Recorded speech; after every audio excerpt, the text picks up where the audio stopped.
Hey ho, dear ones. Guess what? Tomorrow is my birthday, and I'm doing something super different this year. This year, I'm actually planning the experience and the birthday that I most want to experience. In the past, I have taken the approach that birthdays don't mean a lot to me and like celebrating is not a big deal. And so I don't plan anything. I don't tell others what I want. Only like most of the people that I know in my new community don't even know when my birthday is. I don't offer the information. I don't have a party. And then every year I get a little disappointed that things didn't happen the way I would have liked.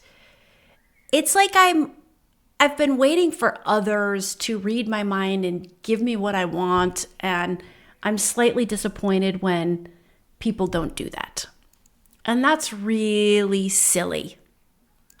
I decided this year to take charge of my birthday and just have the experience that I want to experience. And so as part of that, I have a batch of podcast episodes due, and I thought about all the different things I could record.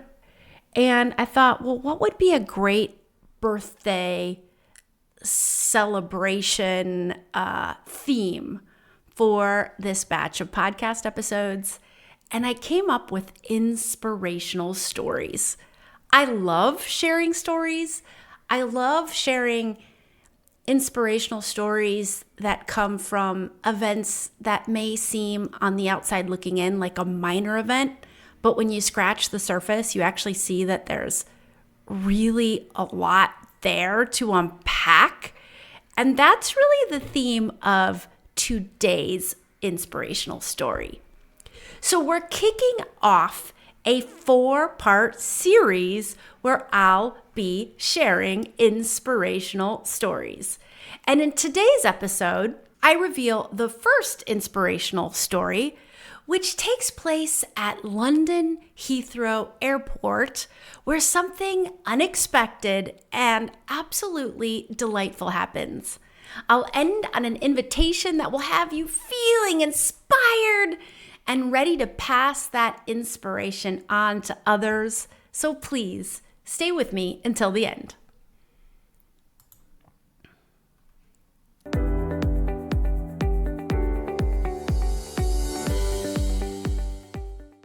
Hey there, dear ones. We're creating a global community of soul-guided leaders, coaches, healers, and entrepreneurs called the Soul Guide Circle.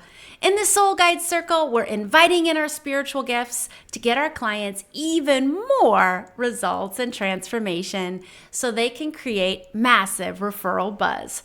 Find the link to join our closed Facebook group at AllisonScammell.com or in the show notes. Today, we kick off part 1 of a 4-part series where I'll be sharing inspirational stories in honor of my birthday, which is tomorrow. And the first story I'll be sharing just occurred. It just happened. Last week, I was in England for our kids' spring break, and we went to London. We went to this amazing little village called Hindon, and it is near to Stonehenge because we were visiting Stonehenge. And let me tell you, that was a highlight. I found the cutest little bed and breakfast in the English countryside, and it was spectacular. I would definitely go back to that place many, many, many times. I want to go back again with Astrid because it's a very dog-friendly place with dog-friendly hotels and restaurants and trails and hiking. And it was just unexpected, right? I wasn't expecting it to be so beautiful and wonderful. And to be honest, this is going to be kind of weird because Stonehenge is this place that has spiritual significance. And did the aliens build it and leave it there? And where did it come from? And is it transmitting signals? Like, I'm all getting sort of intuitive yeses to that. But that's not the point of this episode. I wasn't that interested in Stonehenge. It was pretty and it was cool and I'm glad I went, but I wasn't in the mind frame for it, I think. It was cold and rainy, but not super cold, and only a little bit rainy. I don't know. I just didn't have the experience I thought I would have there, although I'm glad I went.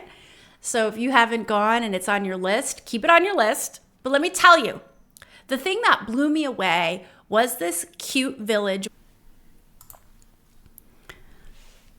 It was called Hindon, and the hotel we stayed at was the Grosvenor Arms.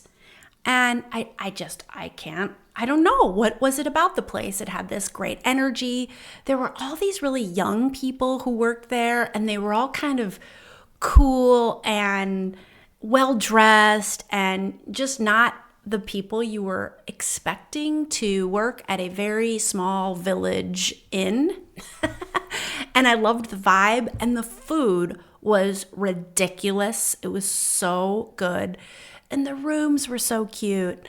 And we visited a few of the little villages in this area near Stonehenge. And that was the experience that really was so exciting and wonderful for me. But that's not the point of this story. The story is, so we finished our week in England, and we had an absolute ball. And we were all getting a little bit sad because my older two children live in Maine. We are a blended family. They are almost 16 and 18 as I'm recording this episode. And my youngest daughter, Freya, and my husband and I live in the Netherlands. So despite the distance, we actually do see them quite a bit because we travel back and forth, and we are really close and bonded. So it's always very hard to say goodbye. So we were kind of getting emotionally prepared for our goodbye because we were heading to London Heathrow Airport, where Sophie and Alexander would fly back to Maine, and Pete, Freya, and I would fly back to the Netherlands.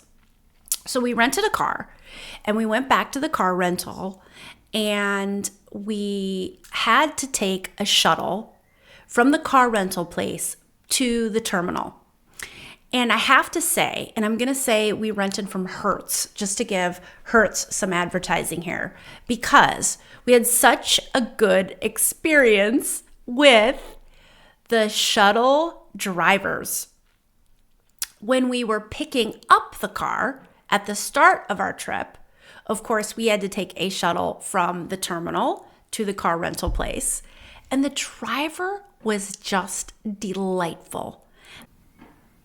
I try to shy away from stereotypes, but if it's a positive stereotype, I think it's okay sometimes. And he was like that sort of classic, just kind Englishman that you imagine. If you remember, my younger listeners aren't going to know this reference, but if you remember the film from the 80s, the National Lampoon's European Vacation, where the Griswolds go to Europe and they're in England, they're actually in London, and they keep encountering this impossibly kind, polite Englishman, and Clark keeps like bumping into him, crashing into him, giving him a broken arm, giving him a broken leg, and the guy is just always just kind and saying, "Oh, that's okay, don't worry about it, these things happen, it's an accident." It's almost like this guy reminded me of this character, just impossibly kind, asking us questions about ourselves. My husband is a big soccer/football fan, and so they were talking football and this animated conversation, and it was just such a lovely experience. And he helped us with our luggage and asked us what we were doing on our holiday, and you could tell he was just a lover of the human condition and really truly just interested in learning about people. And I was just like, human to human connection like that means so much to me. And so I was so appreciative of this experience, but this isn't even the inspirational story, you guys. I'm getting to it. So now vacation is over. We're a little bit sad, getting prepared for our goodbyes at the airport. We're at the Hertz drop-off rental office. And now we're getting back into the shuttle to go back to the terminal. And if you've ever been to Heathrow, you know it's a huge airport. So it's quite a distance from the car rental offices to the terminal. So we load up on this bus. It's a different guy. He's a little bit more kind of like down to business, but that's okay because it was in the middle of the day. It was quite busy, but he was very kind and polite and helped us with our luggage. And as we were sitting in the shuttle, we could hear people talking on the driver's walkie-talkie or his handheld radio. And I believe it was the other drivers from other shuttle services or bus drivers that take people to and from Heathrow Airport. And it was absolutely magnificent. The driver had it up turned up really loud so you could really hear what they were saying. So first this guy gets on and says, "Hey everyone, I will not affect an English accent because I'm not very good at it, but it might pop out a little bit. And for my people in the UK, I apologize in advance for my bad English accent." He's like, "Hey, you guys, our shift is ending. And I just want to say that you guys did magnificent today. Well done, team. I'm really proud of you. You deserve a good rest of your afternoon off and we'll see you tomorrow." And I was like, wow, what a boss. That is amazing. And then this other guy gets on and says, "Hey, everybody, thanks for all your help and support today. You're an amazing team. I feel really honored to be working with you today." And then a woman gets on and said, "I really enjoyed it today. Love you guys. See you tomorrow. Have a good evening."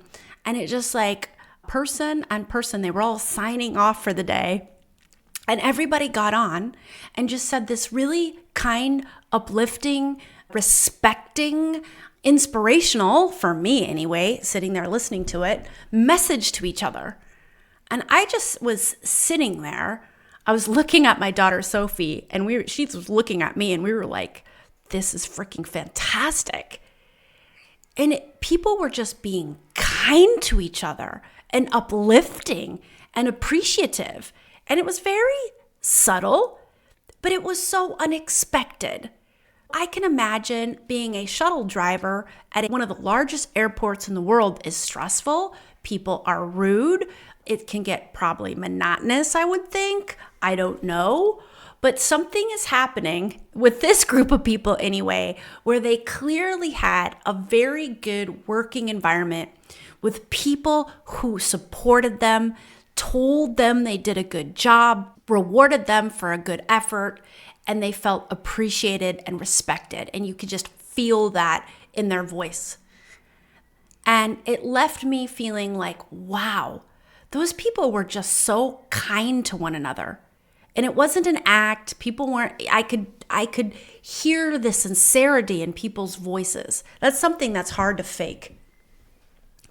And it got me to thinking about all the toxic work environments I myself experienced for my 17 years having a 9-to-5. There's several people who I love very dearly who are part of my inner circle who are right now dealing with toxic work environments.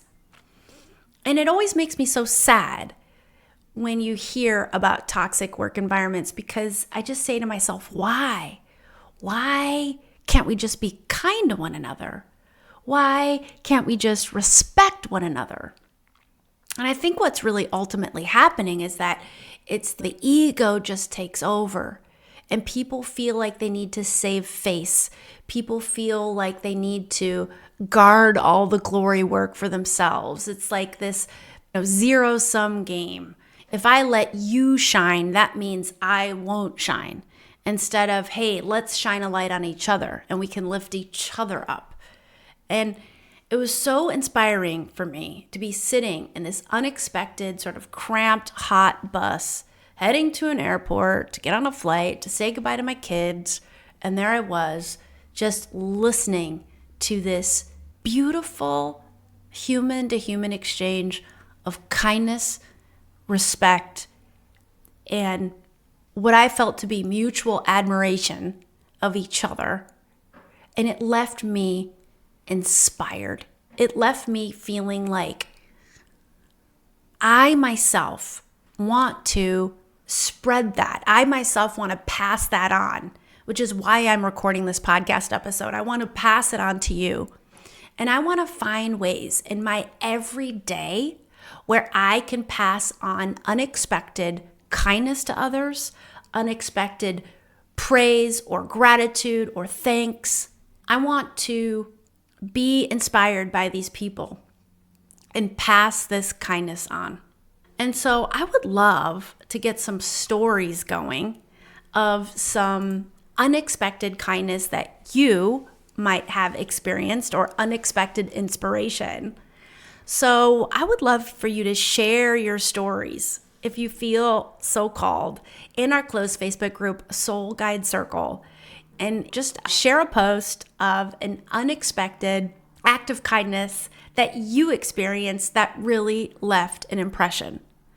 And my invitation for you this week is to see if you can find those opportunities that you weren't expecting and no one's expecting for you to pass on some kindness, pass on some gratitude, pass on to some appreciation to someone in your life who you really appreciate and you really feel called to share that appreciation, but maybe because we're busy, you see them all the time, you're in your routine, whatever it is, we don't always say it. We feel it, but we don't always say it. So my invitation for you this week is to go ahead and say it to that person, maybe a loved one, maybe the driver of your shuttle bus, whoever it is. Pass on some kindness, pass on some appreciation, and see how that in turn lifts you up.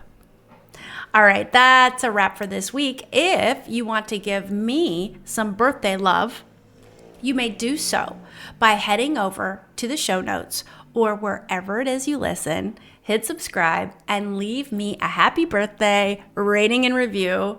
I will be so grateful. I will receive that birthday present with lots of love, and I will read your amazing words on the air. And I'll be back in your earbuds next week with part 2 of this 4-part series of sharing inspirational stories. And until then, may your soul guide the way.